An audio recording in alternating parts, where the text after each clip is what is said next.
আসসালামু আলাইকুম। বিটিভি চট্টগ্রামের সংবাদে সবাইকে স্বাগত জানাচ্ছি। আমি আমজাদ খান। প্রথমেই সংবাদ শিরোনাম। ত্রয়োদশ জাতীয় সংসদের তৃতীয় অধিবেশন শুরু। নেপালে আকস্মিক বন্যায় প্রাণহানির ঘটনায় শোক প্রস্তাব গ্রহণ।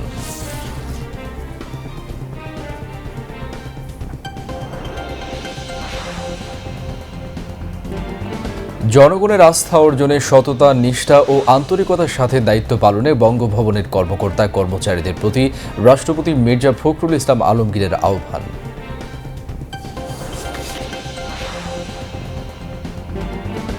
জাতীয় কবি কাজী নজরুল ইসলামের ৫০তম মৃত্যুবার্ষিকী আজ। সমাধিতে সর্বস্তরের মানুষের শ্রদ্ধা নিবেদন।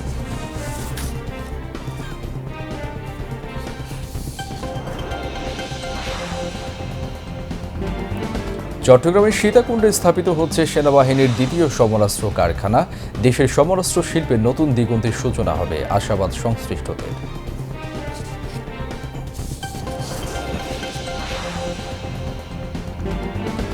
এলজিআরডি মন্ত্রীর সঙ্গে চীনা রাষ্ট্রদূতের সাক্ষাৎ। ঢাকায় ছিন্নমূল বস্তিবাসীদের জন্য আধুনিক আবাসন নির্মাণে প্রায় ১০,০০০ কোটি টাকা বিনিয়োগের আগ্রহ।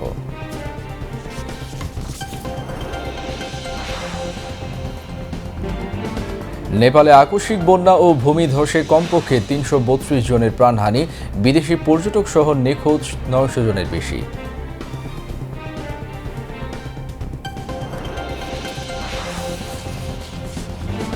এবং নারী এশিয়া কাপ টুর্নামেন্টে অংশ নিতে দুবাইয়ে বাংলাদেশ নারী ক্রিকেট দল।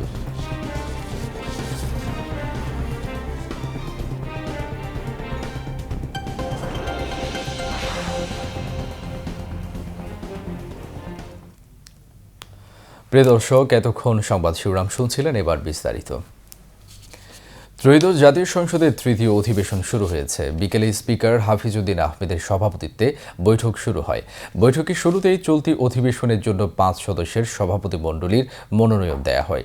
স্পিকার ও ডেপুটি স্পিকারের অনুপস্থিতিতে সভাপতিমণ্ডলীর সদস্যদের মধ্যে তালিকায় যার নাম অগ্রবর্তীতে শীর্ষে থাকবে তিনি স্পিকারের আসন গ্রহণ করে সংসদের কার্যক্রম পরিচালনা করবেন। পরে সংসদের শোক প্রস্তাব গ্রহণ করা হয়। সাবেক ভারপ্রাপ্ত রাষ্ট্রপতি ও সাবেক স্পিকার জমির উদ্দিন সরকার সহ সাবেক সংসদ সদস্য, মন্ত্রী সহ ১৪ বিশিষ্ট জনের মৃত্যু। নেপালে আকস্মিক বন্যায় হতাহতের ঘটনায় সংসদে সর্বসম্মতভাবে শোক প্রস্তাব গ্রহণ করা হয়। নেপালের আকস্মিক বন্যা ও ভূমিধসে প্রাণহানিতে জাতীয় সংসদে গভীর শোক প্রকাশ, নিহতদের বিদেহী আত্মার মাগফিরাত কামনা এবং শোক সন্তপ্ত পরিবারের সদস্যদের প্রতি আন্তরিক সমবেদনা জ্ঞাপন করা হয়।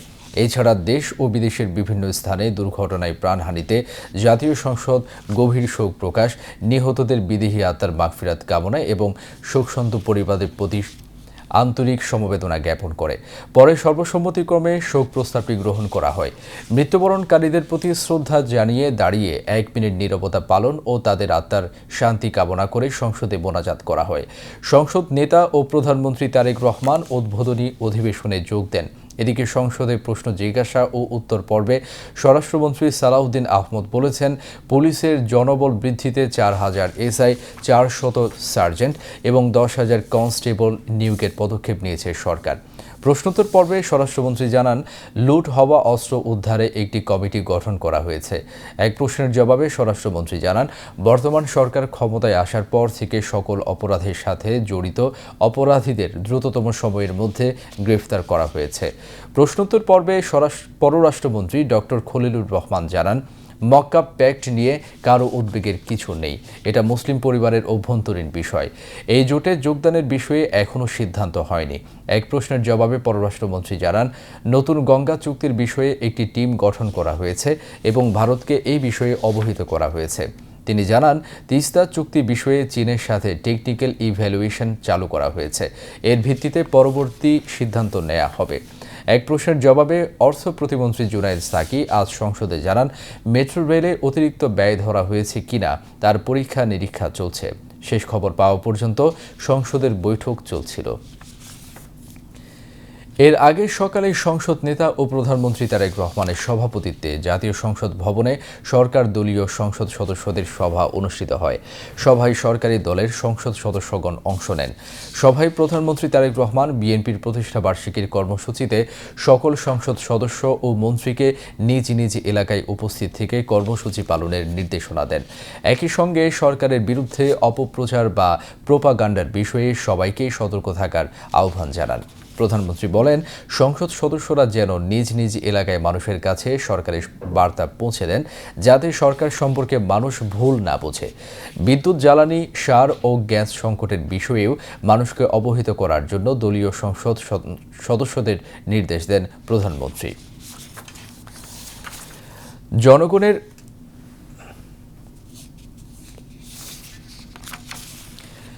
জনগণের আস্থা অর্জনে সততা, নিষ্ঠা ও আন্তরিকতার সাথে দায়িত্ব পালনে বঙ্গভবনের কর্মকর্তা কর্মচারীদের প্রতি আহ্বান জানিয়েছেন রাষ্ট্রপতি মির্জা ফখরুল ইসলাম আলমগীর।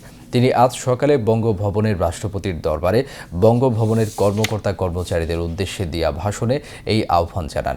রাষ্ট্রপতির দায়িত্ব গ্রহণের পর নিজেকে নিরপেক্ষ মানুষ উল্লেখ করে রাষ্ট্রপতি মির্জা ফখরুল ইসলাম আলমগীর বলেন, এখন লক্ষ্য দেশ ও জনগণের কল্যাণে কাজ করা। তিনি বলেন, যে কোনো পরিস্থিতিতে জনগণের আস্থা অর্জন করতে হবে। বঙ্গভবনের ঐতিহাসিক গুরুত্ব তুলে ধরে রাষ্ট্রপতি বলেন, বঙ্গভবন রাষ্ট্রের ও সার্বভৌমত্বের প্রতীক। তাই এখানে কর্মরত সবার দায়িত্ব হচ্ছে দেশের স্বাধীনতা ও সার্বভৌমত্বকে অগ্রাধিকার দেয়া। রাষ্ট্রপতি বলেন, সকল সরকারি ব্যয়ের ক্ষেত্রে সাশ্রয়ী ও দায়িত্বশীল হতে হবে। জনগণের অর্থের অপচয় যাতে না হয় সেই বিষয়ে সতর্ক থাকতে হবে। সকল ক্ষেত্রে স্বচ্ছতা ও জবাবদিহি নিশ্চিত করার উপর জোর দেন রাষ্ট্রপতি মির্জা ফখরুল ইসলাম আলমগীর। আমি এখন সম্পূর্ণভাবে একজন দল নিরপেক্ষ মানুষ এবং আমার রাষ্ট্রপতি হিসেবে দায়িত্ব গ্রহণ করার পরে আমি সব কিছুর রাজনীতির ঊর্ধ্বে আমি থাকবো বলেই আমি শপথ নিয়েছি এবং আমার জন্য কোনো রাগ, বিরাগ, অনুরাগ কোনো কিছুর জন্য থাকবে না। আমার সামনে একটাই মূল উদ্দেশ্য, লক্ষ্য, সেটা হচ্ছে আমার দেশ, আমার রাষ্ট্র, আমার জনগণ। এই বঙ্গভবন হচ্ছে বাংলাদেশের সবচেয়ে কেন্দ্রবিন্দু একটা জায়গা, যে জায়গা থেকে দেশের সার্বভৌমত্ব রক্ষা করার একটা প্রতীক এবং একই সঙ্গে দেশের যে স্বাধীনতা তারও একটা প্রতীক এই বঙ্গভবন। সেজন্য আমরা যারা এখানে কাজ করছি, আমাদের দায়িত্ব হবে সকলের সঙ্গে একসাথে থেকে আমরা যেন দেশের স্বাধীনতা, সার্বভৌমত্ব এই ব্যাপারে সবচেয়ে বেশি মূল্য দিতে পারি এবং দেশের প্রতি, মানুষের প্রতি যেন আমরা গভীর ভালোবাসা, সম্মান ও রাষ্ট্রের প্রতি সবচেয়ে আনুগত্য রাখতে পারি, সেই বিষয়টা আমাদেরকে অগ্রাধিকার দিতে হবে। আমাদের অত্যন্ত সততার সঙ্গে পালন করতে হবে। তা হচ্ছে বঙ্গভবনের আভ্যন্তরীণ তথ্য, দৈনন্দিন কার্যক্রম এবং গুরুত্বপূর্ণ রাষ্ট্রীয় সিদ্ধান্ত সংক্রান্ত সকল বিষয় অত্যন্ত কঠোরভাবে গোপনীয়তা বজায় রাখতে হবে, যাতে রাষ্ট্রীয় নিরাপত্তা কোনোভাবেই বিঘ্নিত না হয়। সকল রাষ্ট্রীয় ব্যয়ের ক্ষেত্রে আমাদেরকে সাশ্রয়ী হতে হবে, দায়িত্বশীল মনোভাব অবলম্বন করতে হবে এবং জনগণের অর্থ যেন অপচয় না হয় সেদিকে আমাদেরকে সব সময় সতর্ক দৃষ্টি রাখতে হবে। দেশের সাধারণ জনগণের করের অর্থ দিয়েই আমাদের এই সরকারি সম্পদ, যানবাহন, অন্যান্য সুযোগ সুবিধার সঠিক, দায়িত্বশীল, স্বচ্ছ ও জবাবদিহিমূলক ব্যবহার আমাদেরকে নিশ্চিত করতে হবে। অন্যায়ের বিরুদ্ধে দ্রোহ, মানবতার প্রেম ও সাম্যবাদের চেতনায় দীপ্ত জাতীয় কবি কাজী নজরুল ইসলামের ৫০তম মৃত্যুবার্ষিকী আজ। ১৩৮৩ বঙ্গাব্দের ১২ই ভাদ্র নিভে গিয়েছিল বাংলা সাহিত্য ও সঙ্গীতের এই অনন্য প্রতিভার জীবন প্রদীপ। জাতীয় মৃত্যুবার্ষিকী উপলক্ষে দেশব্যাপী বিভিন্ন কর্মসূচি পালিত হচ্ছে। ঢাকায় সকালে নজরুল সমাধিতে শ্রদ্ধা জানান সর্বস্তরের মানুষ। কবির কবরে শ্রদ্ধা জানানোর পর বিএনপির ভারপ্রাপ্ত মহাসচিব রুহুল কবির রিজভী বলেন, যেখানেই জুলুম, নিপীড়ন, সেখানেই সাম্যের কবি নজরুল সোচ্চার হবার প্রেরণা। শাহেদ জাহিদের প্রতিবেদন। তিনি ফুল ফুটিয়ে গেছেন অক্ষরে, শব্দে, বাক্যে, পরম আবেগে, ভালোবাসায়। তাই তো সৌন্দর্য, প্রেম এবং সাম্যের কবিকে ফুলের শ্রদ্ধা জানাতে সামিল হতেই হয় অনিবার্য টানে। কবির চলে যাবার এই দিনটি একদম শুরু থেকেই হয়ে ওঠে স্মরণ, শ্রদ্ধা, ভালোবাসাময়। সকালে ঢাকা বিশ্ববিদ্যালয়ের উপাচার্যের নেতৃত্বে শিক্ষক, শিক্ষার্থী, কর্মকর্তা, কর্মচারীরা কবির সমাধিতে পুষ্পস্তবক অর্পণ এবং শ্রদ্ধা নিবেদন করেন। একে একে সমবেত অন্যান্য বিদ্যাপীঠ, শিক্ষা ও গবেষণা প্রতিষ্ঠান, সামাজিক সাংস্কৃতিক সংগঠন, কবি পরিবারের সদস্যরা, সরকারি বেসরকারি প্রতিষ্ঠানসমূহ, শিল্প, সাহিত্য, সংস্কৃতি অঙ্গন সহ নানা স্তরের মানুষ। শ্রদ্ধা নিবেদন শেষে গণমাধ্যমের সঙ্গে আলাপকালে রিজভী বলেন, দ্রোহ এবং প্রেমের কবি নজরুল সাহিত্যের সব শাখাকেই সমৃদ্ধ করেছেন। তিনি বলেন, অন্যায়, অবিচার এবং অন্যায্যতার বিরুদ্ধে তার শানিত লেখা এবং উচ্চারণ কষাঘাতের মতো। তার শৈল্পিক লেখনীর মাধ্যমে, সাহিত্যকর্মের মাধ্যমে তিনি সমাজের যে অন্যায়গুলো বড়রা ছোটদেরকে গিলে খায় সেটার বিরুদ্ধে তার যে দ্রোহ সেটি সমস্ত কালকে অতিক্রম করে যায়। রাষ্ট্রযন্ত্রে বসে থাকা ঔপনিবেশিক শক্তির চোখ রাঙানিকে উপেক্ষা করে এই উপমহাদেশের স্বাধীনতার নতুন বাণী, বিপ্লবের বাণী প্রচার করেছিলেন কাজী নজরুল ইসলাম। সমাধি প্রাঙ্গণের উন্মুক্ত মঞ্চে আলোচনা এবং সাংস্কৃতিক অনুষ্ঠানেরও আয়োজন করা হয়। আর এই আয়োজনে তাগিদ উচ্চারিত হয় চির উন্নতশীল নজরুলের সৃজন ভাণ্ডার থেকে শিক্ষা দীক্ষা গ্রহণের। সমাধি প্রাঙ্গণ ঘিরে রচিত হয় প্রজন্মের প্রত্যয়দীপ্ত হয়ে ওঠার আবহ। নজরুলের ভক্ত অনুরাগীদের অভিব্যক্তি জানান দেয় অস্থির সমাজ বাস্তবতায় জাতীয় কবি হয়ে আছেন কতটা প্রাসঙ্গিক। Shahed Zahidi, BTV news, Dhaka. বলবীর, বল উন্নত মমশির। বিদ্রোহ, সাম্য, প্রেম ও মানবতার এই অমর উচ্চারণে আজও অনুরণিত হয় বাঙালির হৃদয়। প্রয়াণের 5 দশক পেরিয়ে গেলেও জাতীয় কবি কাজী নজরুল ইসলামের সৃষ্টির আবেদন এতটুকু ম্লান হয়নি। অন্যায়ের বিরুদ্ধে তার দ্রোহ, বিভেদের বিরুদ্ধে সাম্যের বাণী আর মানুষের প্রতি গভীর ভালোবাসা আজও সমান প্রাসঙ্গিক। কবিতা, গান, সাহিত্য ও সৃষ্টিশীলতার নানান মাধ্যমে যে অসাম্প্রদায়িক ও মানবিক সমাজের স্বপ্ন তিনি দেখিয়েছিলেন, সময়ের সীমানা পেরিয়ে আজও যেন সেই পথে দেখাচ্ছেন বিদ্রোহী কবি। খায়রুন্নেসা সুলতানার প্রতিবেদন।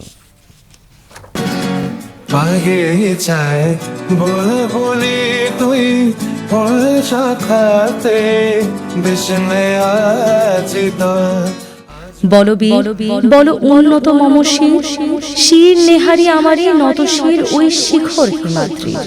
কবির প্রয়াণের 5 দশক পেরিয়ে গেছে, তবু তার কবিতা, গানে সাম্য ও মানবতার বাণী আজও সমান প্রাসঙ্গিক। বিদ্রোহের আগুনে যিনি জ্বেলেছেন অন্যায়ের বিরুদ্ধে প্রতিবাদের মশাল, প্রেম ও মানবতার সুরে ছুঁয়েছেন বাঙালির হৃদয়, তিনি আমাদের জাতীয় কবি কাজী নজরুল ইসলাম। সময়ের সীমানা পেরিয়ে নজরুল আজও আমাদের সঙ্গে কথা বলেন। তিনি সেবা সঙ্গীত লিখেছেন মানুষ সবচেয়ে বেশি। সেবা সঙ্গীতে তার যে একটা ভাবনা, তিনি কি করে এত ভাবতে পারলেন? তিনি তো হিন্দু শাস্ত্র পড়েননি, তার মনোজগতে এত কিছু আসলো কি করে? তাকে যে প্রাসঙ্গিকতা, তিনি তখনও প্রাসঙ্গিক ছিলেন, এখনও প্রাসঙ্গিক, এবং ভবিষ্যতেও তার প্রাসঙ্গিকতা নিয়ে কোনো প্রশ্ন তোলার কোনো সুযোগ নেই। তিনি এক নজরুল, তিনি এক মানুষ, তিনি সমতার ক্ষেত্রে তিনি এক মানুষ, তিনি সবার উপরে মানুষ সত্য, সেই নীতিতে চলেছেন। মুক্তিযুদ্ধের সময় কাজী নজরুলের কবিতা ও গান বাঙালির বুকে জাগিয়েছিল নতুন স্বপ্ন ও প্রতিরোধের বাণী। বর্তমান পরিস্থিতিতে এই বাণী যেন দিক নির্দেশনা। কবিতা, গল্প, উপন্যাস, প্রবন্ধ কিংবা গান, সৃষ্টির প্রতিটি ক্ষেত্রেই নজরুল রেখে গেছেন স্বাতন্ত্র্যের স্বাক্ষর। ইসলামী সঙ্গীত থেকে শ্যামা সঙ্গীত, বাঙালির বহুত্ববাদী সংস্কৃতির যে অসাধারণ সমন্বয় নজরুল সৃষ্টি করেছেন, তা বাংলা সঙ্গীতকে দিয়েছে অনন্য বৈচিত্র্য। বিদ্রোহ যেমন আছে, প্রেম আছে, আধ্যাত্মিকতা আছে, স্বদেশপ্রীতি আছে, প্রত্যেকটা কিছুই তাকে, মানে তার কোনো একটা গান যদি আপনি বিশ্লেষণ করেন, ধরেন ও ভাই খাঁটি সোনার চেয়ে খাঁটি আমার দেশের মাটি, সেই ক্ষেত্রে খাঁটি সোনার চেয়ে খাঁটি আমার দেশের মাটি এই গানটা যদি একটু ব্যাখ্যিত হয়, তাহলে আপনি দেখবেন উপমা টেনে টেনে টেনে টেনে এমন উপমা এনেছেন মানে ভাবাও যায় না যে এটার সাথে এই উপমাটা হতেই পারে। আমাদের একজন আছেন, তাকে ঘিরেই তো আমাদের বাঁচতে হবে, সেই জন্য তাকে তার যেই কাজগুলো আছে সেগুলোকে আরও প্রকাশিত করে সেখানে কি বলছেন সেটা আজকের যুব সমাজকে আমাদের বোঝাতে হবে। আমরা কিন্তু অসম্ভব সরে গেছি, সেই সরে যাওয়া থেকে আমাদের নড়ে বসতে হবে, আমাদের নজরুলকে ভালোবেসে আমাদের দেশকে উন্নত করতে হবে। কিন্তু জীবনের শেষ অধ্যায়টি ছিল বড়ই বেদনাবিধুর। মাত্র ৪২ বছর বয়সে দুরারোগ্য অসুস্থতায় আক্রান্ত হন কবি। ধীরে ধীরে হারিয়ে ফেলেন বাকশক্তি ও সৃষ্টিশীলতার স্বাভাবিক ক্ষমতা। যে মানুষটি শব্দ দিয়ে মানুষকে জাগিয়েছেন, জীবনের দীর্ঘ সময় তাকেই কাটাতে হয়েছে প্রায় নীরবতায়। মসজিদেরই পাশে আমায় ১৪৩৩ বঙ্গাব্দের ১২ই ভাদ্র থেমে যায় কবির জীবনের স্পন্দন, কিন্তু থামেনি তার কণ্ঠ। অন্যায়ের বিরুদ্ধে তার দ্রোহ, বিভেদের বিরুদ্ধে তার সাম্যবোধ আর মানুষের প্রতি তার গভীর ভালোবাসা আজও আমাদের পথ দেখায়। সময়ের সীমানা পেরিয়ে কাজী নজরুল ইসলাম আজও তাই আমাদের দ্রোহের, প্রেমের এবং মানবতার চিরন্তন কবি। মসজিদেরই পাশে আমায় কবর দিও। খায়রুন্নেসা সুলতানা, বাংলাদেশ টেলিভিশন, চট্টগ্রাম। চট্টগ্রামে প্রতিষ্ঠিত হতে যাচ্ছে বাংলাদেশ সেনাবাহিনীর দ্বিতীয় সমরাস্ত্র কারখানা। এই লক্ষ্যে সেনাবাহিনীর সঙ্গে বিটিএমসির চুক্তি স্বাক্ষরিত হয়েছে। দুপুরে চুক্তি স্বাক্ষর অনুষ্ঠানে প্রধান অতিথি ছিলেন বাণিজ্যমন্ত্রী। অনুষ্ঠানে বক্তারা আশা প্রকাশ করেন এটি দেশের সমরাস্ত্র শিল্পে নতুন দিগন্তের সূচনা করবে। সুরেশ কুমার দাসের প্রতিবেদন। দেশের সমরাস্ত্র শিল্পের ইতিহাসে রচিত হতে যাচ্ছে নতুন এক সোনালী অধ্যায়। প্রতিষ্ঠিত হতে যাচ্ছে দ্বিতীয় সমরাস্ত্র কারখানা। চট্টগ্রামের সীতাকুণ্ড জলিল টেক্সটাইল মিলের প্রায় ৪৬ একর জায়গায় হবে এই কারখানা। জায়গা হস্তান্তরের চুক্তি স্বাক্ষর হয়েছে আজ সেনাবাহিনী বাংলাদেশ টেক্সটাইল মিলস কর্পোরেশনের মধ্যে।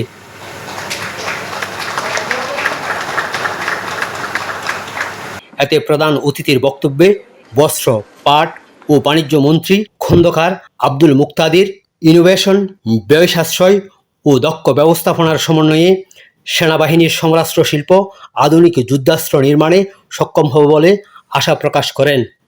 আজকের দিনের প্রতিরক্ষা শিল্পের এবং প্রতিরক্ষা সক্ষমতার গতি প্রকৃতি আমূল পরিবর্তন হয়ে গিয়েছে। তো সাম্প্রতিককালে আমরা দেখলাম দুটা জিনিস। একটা হলো সাশ্রয়ী স্বল্প মূল্যের ইনভেস্টমেন্ট এবং ইনোভেশন একটা বিশাল সমৃদ্ধ দেশের যুদ্ধের গতি প্রকৃতির সক্ষমতাকেও থামিয়ে দিতে পারে, পরিবর্তন করে ফেলতে পারে।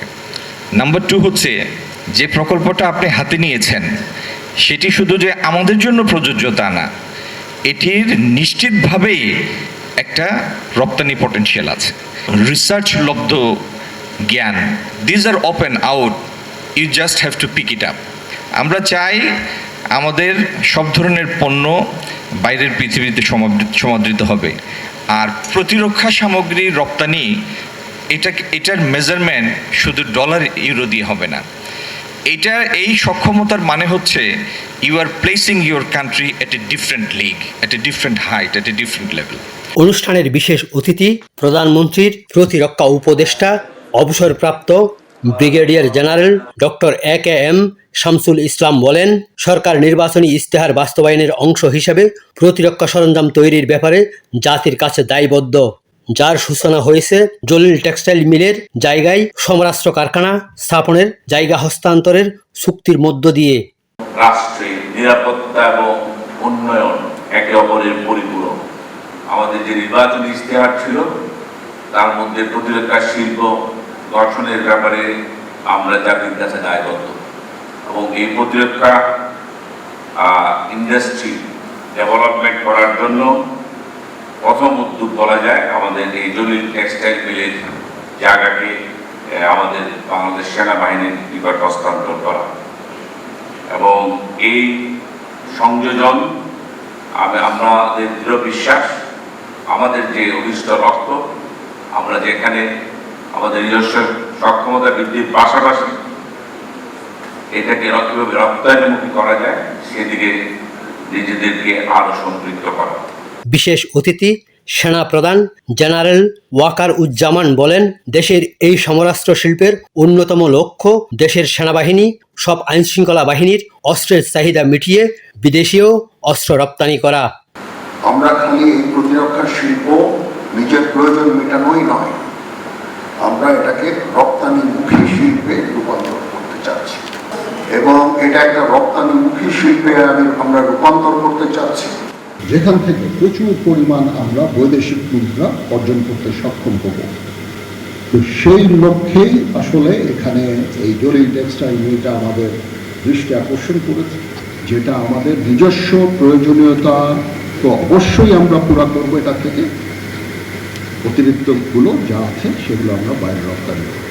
এরিয়া সদর দপ্তর চট্টগ্রাম আয়োজিত জলিল টেক্সটাইল মিলের জায়গা হস্তান্তরের চুক্তি স্বাক্ষর অনুষ্ঠানে আরও উপস্থিত ছিলেন বস্ত্র ও পাট মন্ত্রণালয় প্রতিমন্ত্রী মোহাম্মদ শরীফুল আলম, বস্ত্র ও পাট মন্ত্রণালয়ের সচিব মোহাম্মদ শরফুদ্দিন আহমদ চৌধুরী, বিটিএমসির chairman brigadier general Mohammad Zakir Hossain সহ সামরিক ও বেসামরিক পদস্থ কর্মকর্তা বৃন্দ।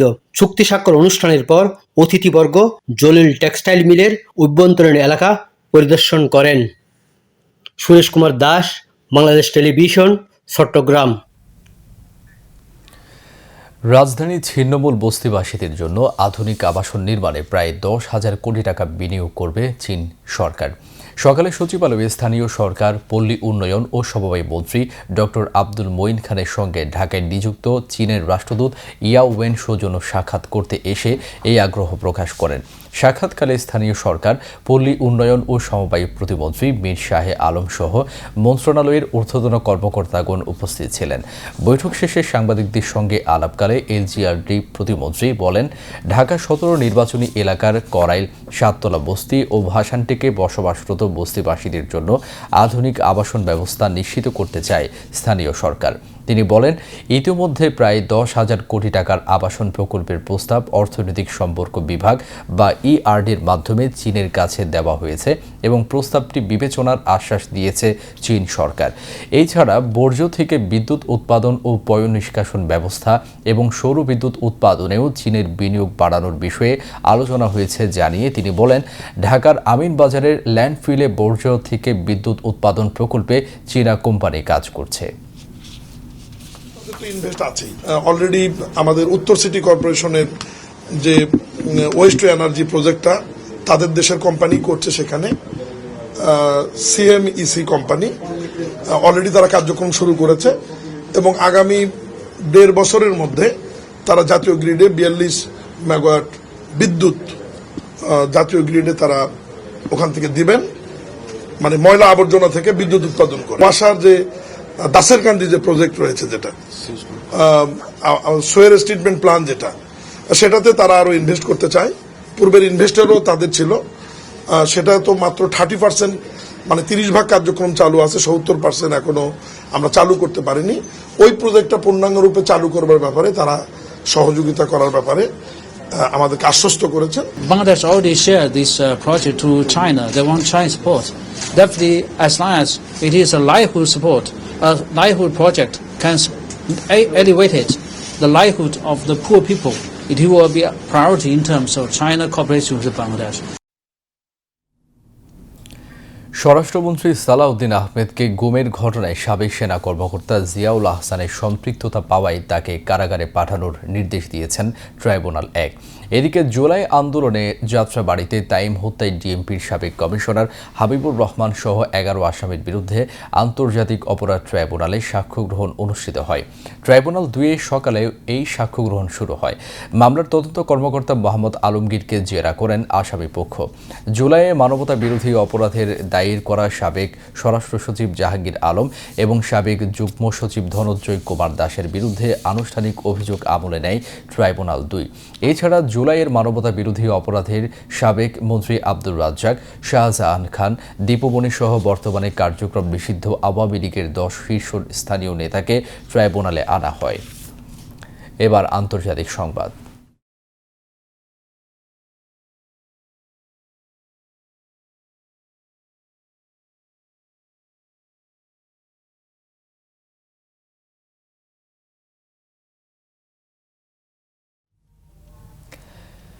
নেপালের চীন সীমান্তবর্তী জেলা রাসওয়াই আকস্মিক বন্যা ও ভূমিধসে এই পর্যন্ত ৩৩২ মৃতদেহ উদ্ধার করা হয়েছে। বিদেশি পর্যটক সহ ৯০০ জনের বেশি নিখোঁজ রয়েছে। নেপালের পর্যটন মন্ত্রণালয় জানিয়েছে, প্রাপ্ত তথ্য অনুসারে নিখোঁজ পর্যটকদের মধ্যে ৩৪১ জনই বিদেশি নাগরিক। এদিকে নেপালের আকস্মিক বন্যায় ব্যাপক প্রাণহানির ঘটনায় শোক প্রকাশ করেছেন বাংলাদেশের রাষ্ট্রপতি মির্জা ফখরুল ইসলাম আলমগীর এবং প্রধানমন্ত্রী তারেক রহমান। বিস্তারিত সীমা শারবিনের প্রতিবেদনে।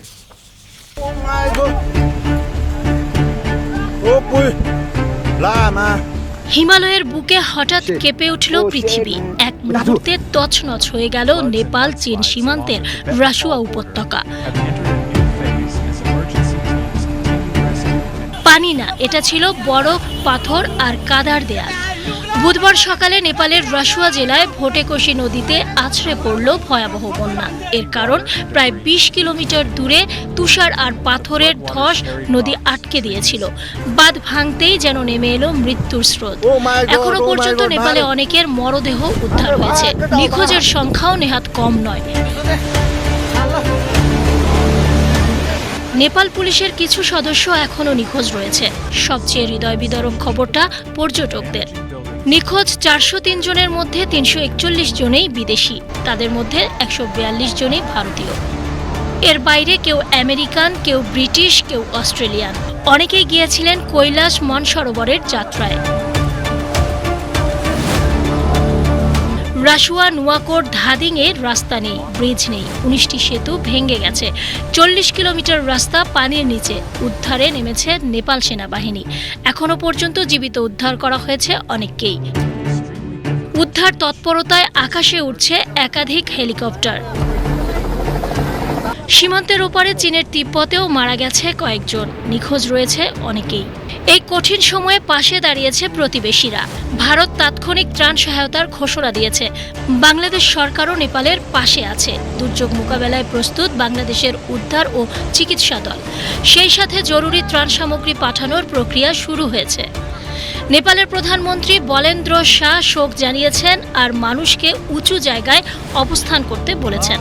প্রকৃতির এই রুদ্ররূপের সামনে মানুষ অসহায়, কিন্তু মানুষের পাশে মানুষ দাঁড়ালেই বেঁচে থাকে আশা। সীমা শারমিন, বিটিভি নিউজ।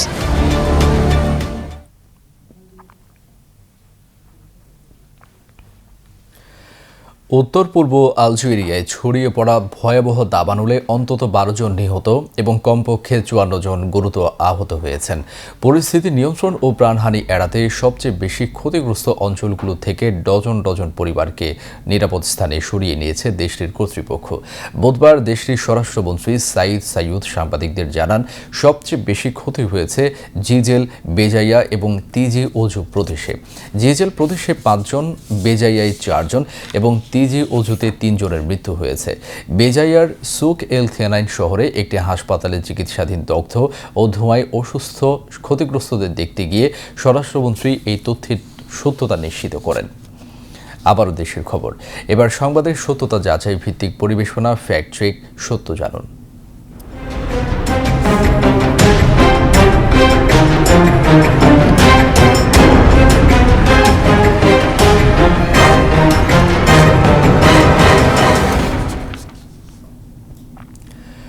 সম্প্রতি সামাজিক যোগাযোগ মাধ্যমে সালমান এফ রহমানের কারামুক্তির সংবাদ ছড়িয়ে পড়ে। বিভিন্ন বেনামি ও ভুয়া ফেসবুক পেজ থেকে দাবি করা হয় তিনি আদালত থেকে জামিন পেয়ে কারামুক্ত হয়েছেন। এমন সংবাদকে সম্পূর্ণ ভুয়া ও ভিত্তিহীন বলে নিশ্চিত করেছে সংশ্লিষ্ট কর্তৃপক্ষ। বিস্তারিত রোমানা আক্তারের রিপোর্টে। সম্প্রতি ক্ষমতাচ্যুত প্রধানমন্ত্রী শেখ হাসিনার শিল্প ও বিনিয়োগ বিষয়ক উপদেষ্টা সালমান এফ রহমান জামিনে কারামুক্ত হয়েছেন দাবিতে একটি তথ্য সামাজিক মাধ্যমে প্রচার করা হয়েছে। বাংলা ফ্যাক্ট যাচাই করে দেখেছে দাবিটি সঠিক নয়। একটি মামলায় গত ২৪ আগস্ট তিনি জামিন পেয়েছেন। তবে তার বিরুদ্ধে আরও একাধিক মামলা চলমান থাকায় তিনি কারামুক্ত হননি। জাতীয় দৈনিক প্রথম আলোর ওয়েবসাইটে গত ২৪ আগস্ট হত্যার হুমকির মামলায় জামিন পেলেন সালমান এফ রহমান শিরোনামে প্রকাশিত একটি প্রতিবেদন খুঁজে পাওয়া যায়। সেখান থেকে জানা যায় বাংলাদেশ ইনফ্রাস্ট্রাকচার ফাইন্যান্স ফান্ড লিমিটেডের সাবেক প্রধান নির্বাহী কর্মকর্তাকে মারধর, প্রাণনাশের হুমকি ও জোরপূর্বক পদত্যাগে বাধ্য করার মামলায় গত ২৪ আগস্ট সালমান এফ রহমানের জামিন মঞ্জুর করেছেন আদালত। ঢাকার মেট্রোপলিটন ম্যাজিস্ট্রেট মাহবুব আলমের আদালত শুনানি শেষে এই আদেশ দেন। আসামি পক্ষের আইনজীবী মোহাম্মদ সজিবুল ইসলাম এ তথ্য নিশ্চিত করেন। এছাড়াও গত ২৪ আগস্ট বাংলা ট্রিবিউনে এক মামলায় সালমান এফ রহমানের জামিন শিরোনামে প্রকাশিত প্রতিবেদন থেকেও এ বিষয়ে একই তথ্য জানা যায়। তবে গণমাধ্যম কিংবা অন্য কোনো নির্ভরযোগ্য সূত্রে তার কারামুক্তির খবর পাওয়া যায়নি। এখনও তার বিরুদ্ধে একাধিক মামলা চলমান থাকায় তিনি কারামুক্ত হননি। তাছাড়া আলোচিত দাবিতে প্রচারিত পোস্টে সোর্স হিসেবে উল্লেখ করা লিঙ্ক পর্যবেক্ষণ করে দেখা যায় সেটি সালমান এফ রহমানের নামে পরিচালিত ভুয়া ফেসবুক পেজের পোস্ট। অর্থাৎ সালমান এফ রহমানের কারামুক্তির দাবিটি সম্পূর্ণ মিথ্যা ও বানোয়াট। Rumana Akter, BTV news. পবিত্র ঈদে মিলাদুন্নবী সাল্লাল্লাহু আলাইহি ওয়াসাল্লাম উপলক্ষে চট্টগ্রামের বায়তুশ শরফ আঞ্জুমনে ইত্তেহাদ বাংলাদেশ আয়োজিত ৫ দিন ব্যাপী কর্মসূচির শেষ দিনে আজিমুশান ওয়াজ ও দোয়া মাহফিল অনুষ্ঠিত হয়েছে। নগরের ধনিয়ালাপাড়া বায়তুশ শরফ কমপ্লেক্স আয়োজিত এই মাহফিলে সভাপতিত্ব করেন বায়তুশ শরফের রাহবার এবং আঞ্জুমনে ইত্তেহাদ বাংলাদেশ কেন্দ্রীয় কার্যনির্বাহী পরিষদের সভাপতি আল্লামা শেখ মোহাম্মদ আব্দুল হাই নদভী। মাহফিলে পবিত্র ঈদে মিলাদুন্নবী সাল্লাল্লাহু আলাইহি ওয়াসাল্লামের তাৎপর্য, মহানবী হযরত মুহাম্মদ সাল্লাল্লাহু আলাইহি ওয়াসাল্লামের জীবন ও আদর্শ নিয়ে আলোচনা করেন দেশের বিশিষ্ট উলামায়ে কিরামগণ। পরে দেশ, জাতি ও মুসলিম উম্মার শান্তি, সমৃদ্ধি এবং কল্যাণ কামনায় দোয়া ও মোনাজাত করা হয়। এবার শেয়ার বাজারের খবর।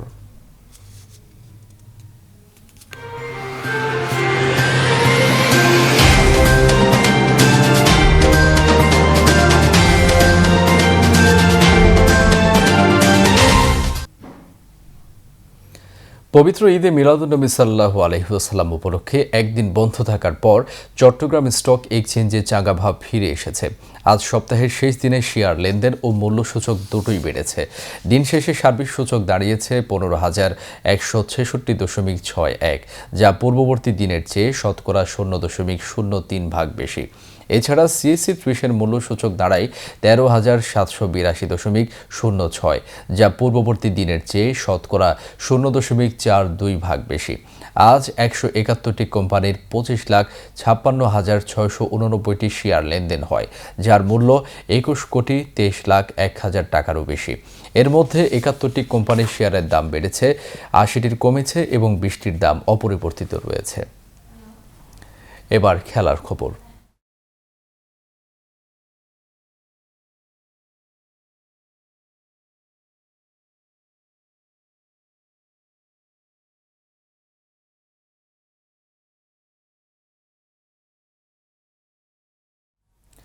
ক্রিকেট। নারী এশিয়া কাপ টুর্নামেন্টে অংশ নিতে বর্তমানে দুবাইতে অবস্থান করছে বাংলাদেশ নারী ক্রিকেট দল।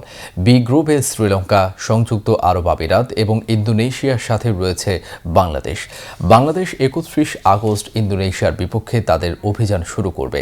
৬ সেপ্টেম্বর শ্রীলঙ্কার মুখোমুখি হবে এবং ৮ সেপ্টেম্বর সংযুক্ত আরব আমিরাতের বিপক্ষে গ্রুপ পর্বের খেলা শেষ করবে। টাইগ্রেসদের নেতৃত্ব দেবেন নিগার সুলতানা জ্যোতি এবং তার ডেপুটি হিসেবে আছেন নাহিদা আক্তার।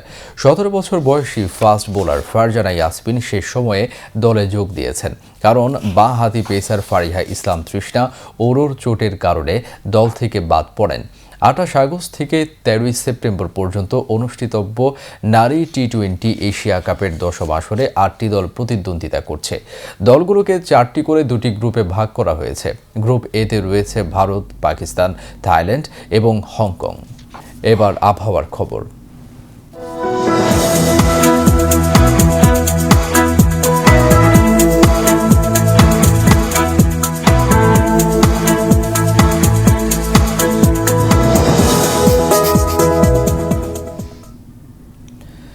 পতেঙ্গা আবহাওয়া অফিস জানিয়েছে আগামীকাল সন্ধ্যা 6টা পর্যন্ত চট্টগ্রাম ও পার্শ্ববর্তী এলাকায় আকাশ আংশিক মেঘলা অথবা সাময়িকভাবে মেঘাচ্ছন্ন থাকতে পারে। সেই সাথে অস্থায়ীভাবে কিছু কিছু জায়গায় দমকা বা ঝোড়ো হাওয়া সহ হালকা থেকে মাঝারি ধরনের এবং কোথাও কোথাও ভারী থেকে ভারী বর্ষণের সম্ভাবনা রয়েছে। দিন ও রাতের তাপমাত্রা প্রায় অপরিবর্তিত থাকতে পারে। পরবর্তী 24 ঘন্টায় আবহাওয়ার সামান্য পরিবর্তনের সম্ভাবনা রয়েছে। নগরীতে আজ সর্বোচ্চ তাপমাত্রা ছিল 33 ডিগ্রি সেলসিয়াস, যা স্বাভাবিকের চেয়ে 1.9 ডিগ্রি বেশি, এবং সর্বনিম্ন তাপমাত্রা ছিল 26.3 ডিগ্রি সেলসিয়াস, যা স্বাভাবিকের চেয়ে 1.2 ডিগ্রি বেশি। আগামীকাল চট্টগ্রামের সূর্যোদয় 5টা 34 মিনিটে এবং সূর্যাস্ত 6টা 13 মিনিটে। এবার জানিয়ে দিচ্ছি কর্ণফুলী নদীতে আগামীকালের জোয়ার ভাটার সময়সূচি। ভাটা শুরু হবে রাত 12টা 52 মিনিটে, জোয়ার সকাল 7টা 25 মিনিটে। পরবর্তী ভাটা শুরু হবে দুপুর 12টা 55 মিনিটে এবং জোয়ার সন্ধ্যা 7টা 49 মিনিটে। প্রিয় দর্শক, এই ছিল আজকের সংবাদ। তবে শেষ করার আগে শিরোনামগুলো জানিয়ে দিচ্ছি আরও একবার।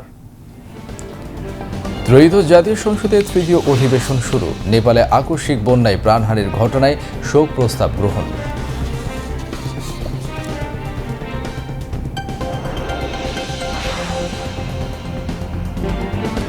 জনগণের আস্থা অর্জনে সততা, নিষ্ঠা ও আন্তরিকতার সাথে দায়িত্ব পালনে বঙ্গভবনের কর্মকর্তা কর্মচারীদের প্রতি রাষ্ট্রপতি মির্জা ফখরুল ইসলাম আলমগীরের আহ্বান।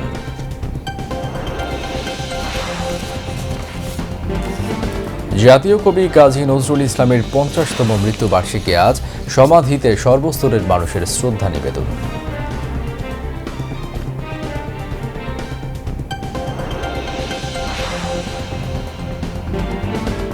চট্টগ্রামের সীতাকুণ্ডে স্থাপিত হচ্ছে সেনাবাহিনীর দ্বিতীয় সমরাস্ত্র কারখানা। দেশের সমরাস্ত্র শিল্পে নতুন দিগন্তের সূচনা হবে, আশাবাদ সংশ্লিষ্টদের।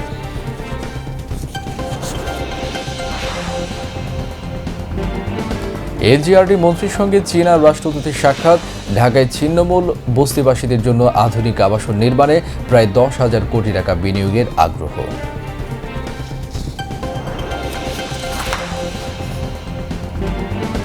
নেপালে আকস্মিক বন্যা ও ভূমি ধসে কমপক্ষে 332 জনের প্রাণহানি। বিদেশি পর্যটক সহ নিখোঁজ 900 জনের বেশি।